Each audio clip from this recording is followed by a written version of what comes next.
반갑습니다. 네, 방학을 해서 그런지 이렇게 자리가 많이 안 계시네요. 네, 저는 부담이 없이 설교를 하도록 하겠습니다. 6월의 마지막 설교이고 또 월요 법회의 마지막 설교를 제가 할 수 있게 해주신 은혜에 감사드립니다. 네, 저는 오늘 신선한 생각, 새로운 태도라는 제목으로 설교를 하려고 합니다. 여기 계신 분들은 모두 공부라는 이 단어를 잘 아실 것입니다. 이게 무슨 뜻인가요? 공부. 네, 사전적 단어로는 학문이나 기술 등을 배우고 익히다라는 것이 바로 공부입니다. 우리는 흔히 학교를 다니는 학생들이 학문을 익히는 것을 공부라고 얘기를 하죠. 학창 시절에 공부를 안 하신 분들은 아무도 안 계실 것입니다. 왜 공부를 하셨나요? 네, 왜 하셨나요? 학교 다니느라고. 네, 초등학교 때는 이제 좋은 중학교를 가기 위해서 공부를 하고, 또 중학교 시절에는 좋은 고등학교를 가기 위해서, 그 다음에 제일 마지막으로 열심히 공부를 하는 때가 바로 고등학교 시절 아닌가 생각해 봅니다. 좋은 대학에 가기 위해서 공부를 하시죠. 이렇게 공부를 정말 열심히 하는데요. 최근 이슈가 되었던 스카이 캐슬이라는 그런 드라마를 보면 자녀들이 좋은 대학을 가게 하기 위해서 부모들이 얼마나 힘들게 고군분투하는지를, 또 공부의 열풍이 얼마나 대단한지를 알 수 있게 하는 그런 드라마였다고 볼 수 있겠습니다. 10대 꿈을 위해 공부에 미쳐라, 이런 책이 있었을 정도니까 얼마나 공부를 열심히 하라고 했었겠습니까? 저도 초등학교 시절에, 초중고 시절에 공부를 정말 열심히 했습니다. 다들 열심히 하셨겠지만 저는 언니들이 많이 있어요. 제 가족이 많이 있고 언니들이 3명이 있는데, 그 언니들이 이제 저한테 모든 희망을 걸며 공부를 시켰어요. 밤과 낮을 가리지 않고 졸려도 공부를 시켰습니다. 그래서 맨날 영어 단어 외우게 하고 또 수학 공식 풀게 하고 수학 풀게 하고 했었는데요. 그렇게 언니들이 시키는 대로 공부를 하다가 제가 고3 말에 전무 출신이라는 길을 선택을 했습니다. 그 길을 선택을 했을 때 저는 정말 그 희열에 벅찼어요. 너무 저의 미래가 밝아지는 것을 느끼게 됐습니다. 제가 왜 그렇게 희열에 벅찼을까요? 공부를 안 해서. 네, 맞아요. 그런 것 같아요. 제 미래가 정해졌다는 그런 행복감도 있었고, 또 이제는 수학 공식은 안 외워도 되겠구나, 그런 생각을 조금 했던 것 같습니다. 그래서 제가 이제 그 성직의 길을 오게 돼서 이제는 그런 공부 안 해도 되고, 이제 앞으로는 4년 원불교학과 다니고 또 대학원 2년 다니고 이제 교무해서 평생 교무하다가 퇴직하면 되는구나, 나의 미래는 정해져 있다, 이렇게 그냥 막막하게 고등학교 시절에 그 미래를 정해놓고, 저의 미래를 정해놓고 제가 친구들한테도 자랑을 했던 것 같아요. 나는 이제 앞으로 나의 길은 탄탄대로로 갈 것이다, 누가 뭐라 할 것도 없고 중간에 쫓겨날 일도 없다, 그렇게 얘기를 했던 것 같아요. 친구들이 저를 부러워했었어요. 제가 그렇게 말을 하니까, 저의 미래가 정해져 있다고 이렇게 제가 확신에 차서 얘기를 하니까 그랬던 것 같습니다. 그래서 저는 이제 대학원을 마칠 때까지 공부를 열심히 하면 되겠다, 이런 생각에 이제 20대 공부에 미쳐서 열심히 공부를 했습니다. 여러분들도 다 20대 열심히 하셨죠? 20대 열심히 하시고 나서 그 30대는 어떻게 하셨나요? 네? 30대 더 미쳐라, 다시 공부에 미쳐라, 30대는. 네. 이때는 학업보다는 이제 직장에서의 일을 한다거나 아니면은 뭐 그런 가정의 일을 한다거나 했던 그런 공부를 하셨겠죠?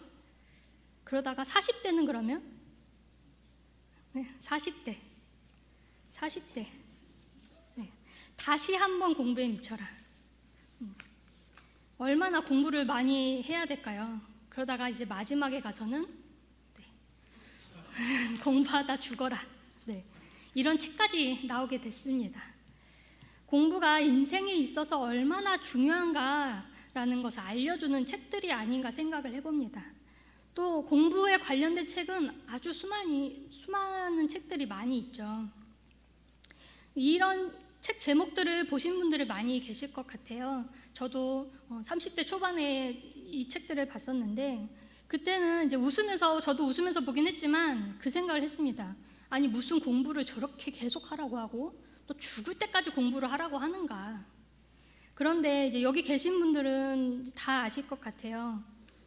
공부라는 것이 그때 잠깐만 하는 것이 아니라는 것을 이제는 아실 것 같아요. 어렸을 때는 이제 고등학교만 졸업하면, 대학교만 졸업하면 더 공부 안 하겠지? 또 부모님들이 그 말씀 하시잖아요. 너네 고등학교만 졸업하고 대학만 가봐.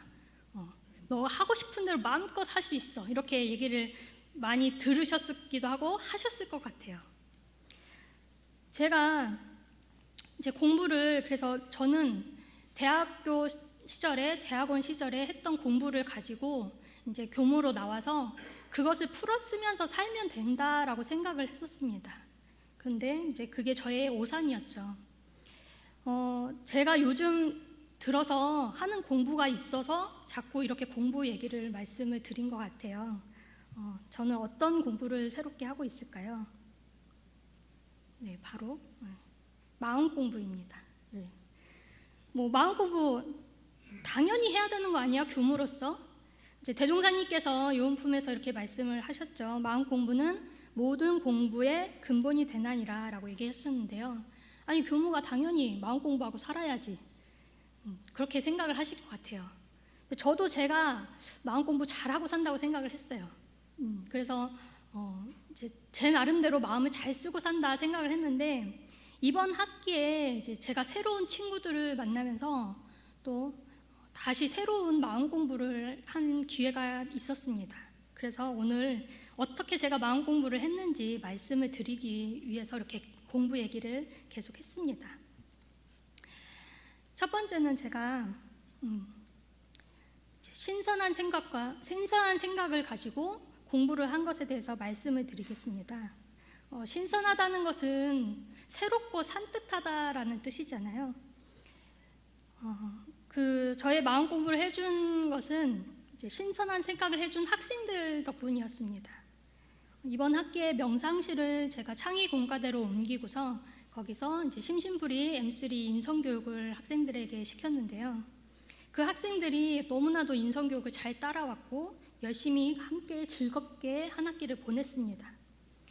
그래서 이 새로운 친구들이 이제 매주 모여서 공부를 하는데 제가 걱정이 하나 있었어요. 그 친구들 중에 유독 한 명이 약간 말이 이렇게 많은 좀 안 해도 될 말을 하는 그런 친구가 있었어요. 요즘 말로는 흔히 이제 TMI라고 얘기를 하죠. 그래서 저 학생으로 인해서 이 좋은 분위기가 좀 깨지지 않을까? 좀 약간 그런 걱정을 했어요. 오히려 제가. 그래서 그 애가 말을 안 하도록 어떻게 할까 고민을 좀 했었는데 오히려 다른 친구들이 그 친구의 말을 다 들어주고 거기에 응대를 해주고 아무렇지도 않게 같이 어울리는 것을 보면서 교무인 내가 더 마음을 못 쓰고 있었구나 그렇게 생각을 했습니다.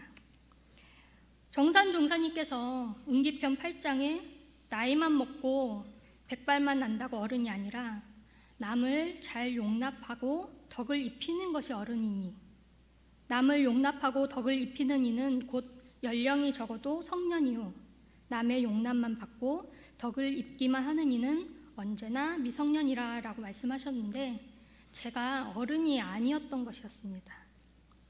제가 기준을 세워놓고 사람들은 이렇게 행동을 해야 되고 또 이렇게 말을 해야 된다고 생각하고 색안경을 끼고 사람들을 대했다는 것을 알게 되었습니다. 그래서 그 학생들을 보면서 제가 창피함을 느꼈고 제가 더 마음의 공부를 하게 되었습니다. 그래서 저의 마음에 변화를 준 그 친구들에게, 그 학생들에게 정말 감사를 많이 느끼고 있습니다. 제가 그 친구들 중에서 꼭 한 명은 출가를 시키고 싶은데 잘 될지는 모르겠습니다. 출가를 저보다도 더 마음을 잘 쓰는 것 같아서 출가를 시키고자 하는데 교도님들이 좀 마음을 모아주셔서 함께 기운 모아주셨으면 좋겠습니다. 두 번째는 제가 새로운 태도로 마음 공부를 했습니다. 태도를 새롭게 한다는 것은 알고 있는 것도 행동으로 옮기는 게 아닐까 생각을 해봤습니다. 우리는 배우는 것이 많고 아는 것이 많습니다. 그런데 그 아는 것을 얼마나 실천하고 계시는가 한번 생각해 보셨으면 합니다. 저의 출가 일성은 감사 생활 하자였습니다. 모든 것이 은혜임을 밝혀주신 대종사님의 말씀을 잘 받들어서 감사한 마음으로 삶을 살고자 했습니다. 그런데 이제 그 마음이 점점 옅어지고 또 불평, 불만을 하고 있는 저를 자주 볼 수 있게 되었습니다. 그러다가 제가 원대에 와서 생활을 하면서 많은 것들을 배우게 됐는데요. 그 중에 하나가 처음 제가 원대에 왔을 때 학교에 많은 분들이 계셨었습니다. 그래서 지나다니면서 인사를 해야 하는데 제가 낯을 많이 가려서 인사하는 게 많이 어색했어요. 그래서 이제 약간 이렇게 고개를 숙이면서 인사를 이렇게 피하듯이 했던 것 같습니다. 그런데 저에게 이제 미아 어머님들이나 또 관리 아버님들, 또 식당의 어머님들이 반갑게 인사를 먼저 잘 해주셨어요. 그러다 보니 저도 습관적으로 또 저도 반갑게 그분들에게 편하게 인사를 하게 되었습니다. 그러다 보니 제가 재밌는 경험을 한번 하게 되었어요. 제가 영화를 보러 극장에 가게 됐는데 그 영화를 보기 전에 이제 화장실에 들르게 됐습니다. 긴 영화를 봐야 되기 때문에 화장실에 먼저 들르는데 화장실에 제가 딱 들어가는 순간 미아 어머님이 이렇게 나오시는 거예요. 미아 아주머니께서 나오시는 순간 제가 어떻게 했을 것 같으세요? 네, 인사를 했습니다. 안녕하세요 그러고 들어갔어요. 근데 저도 들어가서 순간 내가 왜 인사를 했지? 좀 약간 내가 왜 저분한테 인사를 했지? 약간 창피하기도 하고 그러면서도 약간 기분이 좋았던 것 같아요. 저도. 근데 저도 그렇게 하면서 그 어머니는 그러면 그 아주머니는 어떤 생각을 하셨을까? 저 사람은 왜 나한테 인사를 하지? 내가 아는 사람인가? 그렇게 생각을 하지 않았을까 생각을 했습니다. 하지만 그래도 제가 이렇게 반갑게 막 웃으면서 안녕하세요 그러고 들어갔으니까 되게 기분이 좋지 않으셨을까? 그분도 이렇게 이제 어리둥절했겠지만 기분이 좋지 않았을까? 그 생각이 들었습니다. 그래서 제가 이날의 경험으로 출가하여서 교무로 10년 살면서 내가 아는 사람한테만 인사하고 또 감사 생활하며 살았구나. 이렇게 다른 사람에게도 인사할 수 있고 감사할 수 있는데 그걸 표현을 안 했구나라는 것을 알게 되었습니다. 그리고 이제 아는 것을 행동으로 옮기는 방법은 자주 하면 되겠구나. 인사를 자주 했기 때문에 내가 그렇게 인사를 편하게 할 수 있었구나라는 생각을 했습니다. 오늘 아침 라디오에서 진행자가 이런 말을 했습니다.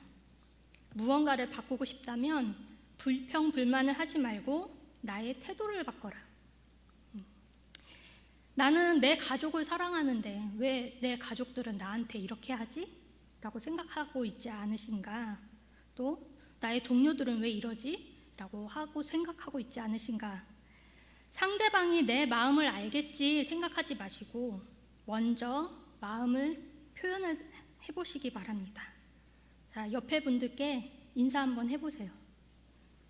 네, 반갑습니다. 네, 감사합니다. 네, 네, 어색하시죠? 네, 어색하지만 계속 하시다 보면 잘 될 것 같아요.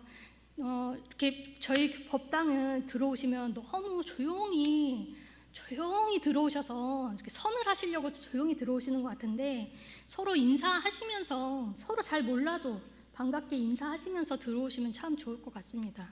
저는 맨 앞에 앉아 있어서 항상 뒤를 돌아다 볼 수 없기 때문에 누가 오시는지 잘 들리지도 않고 너무 조용히 오셔서 몇 분이 오셨는지도 감을 잡을 수가 없거든요. 그러니까 인사를 좀 서로 인사를 해서 밝은 분위기의 법당이 되었으면 좋겠습니다. 여기 계시는 모든 교도님들이 이렇게 신선한 생각과 새로운 태도로 마음 공부에 새롭게 도전을 해보셨으면 좋겠습니다. 그래서 이번 방학 동안에 즐겁고 행복하게 보내시고 또 내 마음이 새로워지고 행복해지는 것을 느끼는 그런 시간을 보내셨으면 좋겠습니다. 오늘 저는 이상으로 설교를 마치도록 하겠습니다. 감사합니다.